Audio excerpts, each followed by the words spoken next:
Olá, você está no Átomo Quântico. Hoje vamos falar um pouco mais sobre os arquétipos e de que maneira podemos entendê-los.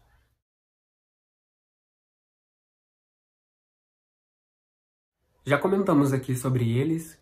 Eles se tratam da perfeição de um conceito, de uma ideia. O arquétipo ele está no plano das ideias e cabe a nós, nesse contexto, como seres biológicos, materiais, de conseguirmos trazer, canalizar esse conceito do plano das ideias e espelhá-lo no plano material. Quanto mais amor tivermos naquilo que fazemos, mais maestria nós temos nesse espelhamento. Então, para que a gente consiga espelhar o arquétipo, trazê-lo para cá, é necessário que a consciência esteja o mais puro possível. E é um dos motivos de ser tão importante a purificação dos pensamentos, das ações. Isso tudo auxilia a consciência para que ela consiga entender o conceito do arquétipo e trazê-lo para cá. Na questão de entender o que ele significa, o que ele propõe, é bem legal quando nós paramos para analisar o comportamento dele. Nós vemos que os arquétipos podem ser formas, podem ser conceitos, sentimentos, e da mesma forma que eles podem ser abstratos, eles também podem ser mais específicos, quando eles encarnam numa forma. Encarnam no sentido material, porque a forma ela está em outra dimensão, né? Então, por exemplo, quando nós falamos de animais, né, nós vemos que muitos comentários do YouTube é perguntado sobre animais. O leão, o tigre, ou o golfinho, ou a borboleta. Então nós vemos que esses animais, os insetos, eles vivem em maior parte em um aspecto da natureza, seja no ar, seja na água, seja na terra. Nós havíamos comentado aqui sobre isso. Então quando nós falamos do ser humano, por exemplo, nós somos uma ideia. O ser humano ele é encarnado na matéria, mas existe um arquétipo do ser humano por trás. Então mesmo antes do primeiro ser humano ser encarnado, a natureza já havia preparado toda uma ambientação para que ele conseguisse atingir o objetivo dele, que no caso nosso é atingir a sabedoria. Então todo o entorno nos auxilia. Veja que auxilia a nós, mas também a todo o complexo natural, né? Os animais, os insetos, as rochas, as plantas. Então nós temos que entender essa questão da família, que esse planeta ele é composto dessa forma, né? Mas enfim, indo na questão do ser humano, nós estamos na maior parte do tempo na Terra. Nós vivemos mais na Terra. Então, com isso, nós entendemos que há a necessidade de edificação de ideias. O ser humano começa a estruturar sua existência, sua consciência, entrar em harmonia com esses fluxos. Então, nós temos esse anseio por estabilidade no emprego, relacionamento, prosperidade, em todas as questões. É possível ver outros gêneros de arquétipos que também vivem na Terra. Então, nós falamos dos felinos. Os felinos, eles são rápidos. Algumas vezes eles são predadores, têm unhas grandes, dentes fortes.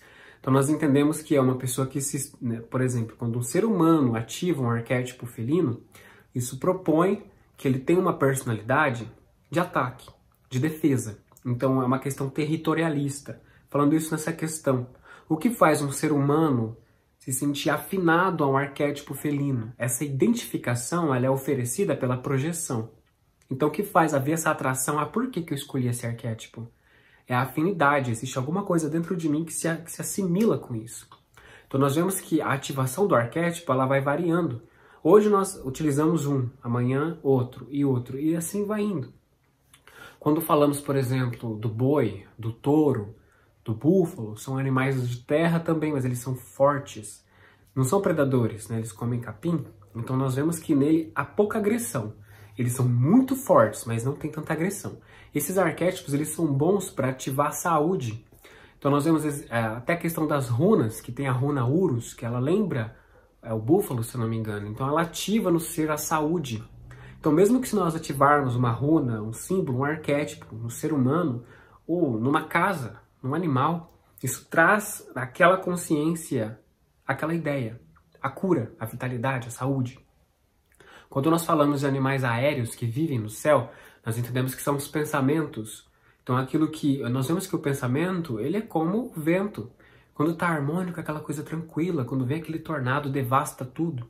Então nós vemos que os animais aéreos, eles estão mais na abrangência da existência, de observância. Então eles estão começando a entender o complexo que existe, que os rodeia. Então eles têm essa questão de vasto.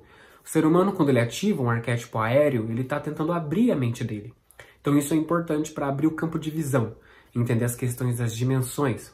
Pelo ser humano ter essa capacidade de aprendizado e de intelecto, com o arquétipo aéreo ele consegue auxiliar a abertura dessas dimensões no campo de visão dele. Na questão de animais aquáticos, nós entendemos que a água remete à emoção e também à matéria, né? Nós já falamos sobre isso. A matéria, a água, sempre quando nós colocamos numa superfície ou num recipiente, perdão, ela sempre fica na vertical, na horizontal, perdão. Então isso simboliza a matéria, mas também simboliza a emoção. Então nós vemos que há muitos significados para a mesma causa, depende do campo de visão que está analisando a questão.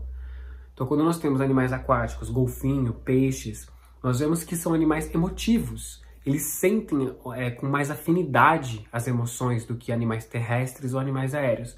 Todos sentem, os animais estão no campo emocional, mas os peixes têm mais uma afinidade com essa questão, pela proximidade, por sentir aquele ambiente mais chegado nele. Não sei se vocês conseguem entender isso.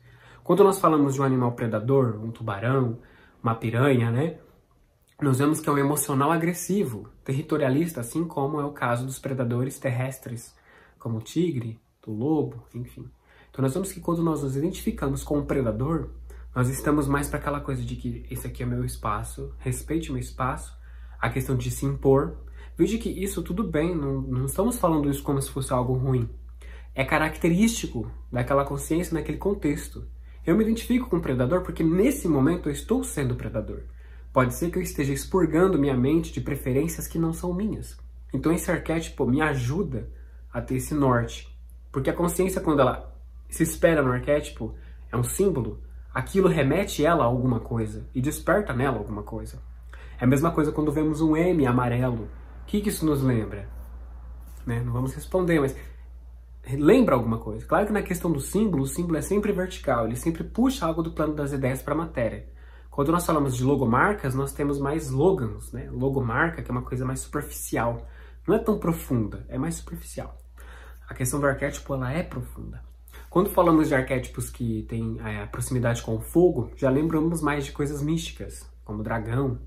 Né? Ou também tem o pônei, que é o cavalo, uma questão mais mística, que tem um chifre que é conectado às forças divinas da natureza. Algumas culturas tratam isso como magia, que não levam tão a sério, não tanto crédito, mas isso tudo varia da cultura. Então nós vemos que o fogo é o espírito, a transformação. Então quem se identifica com o dragão tem a necessidade do renovo, ou a fênix, né? Da renovação, de dar origem a um novo eu que está nascendo, um novo propósito, um novo objetivo, enfim. Então os arquétipos, eles têm muito a ensinar para nós, essa perspectiva de vida. Pode ativar quantos quiser, da maneira que preferir, papel de parede, pintar a parede, fazer uma tatuagem. Vamos falar sobre essa questão mais para frente, da aplicação. Mas é interessante que a gente veja que todas essas ferramentas são para nos ajudar, para nós nos conhecermos melhor. Trouxemos esse assunto para que você consiga identificar os arquétipos com mais facilidade. Falar aquele arquétipo ele é da Terra, então eu tenho uma noção do que ele está querendo me mostrar. Então a gente pode ver que a natureza, o recado dela está ali na nossa cara. A gente vai aprendendo a enxergar isso com o tempo.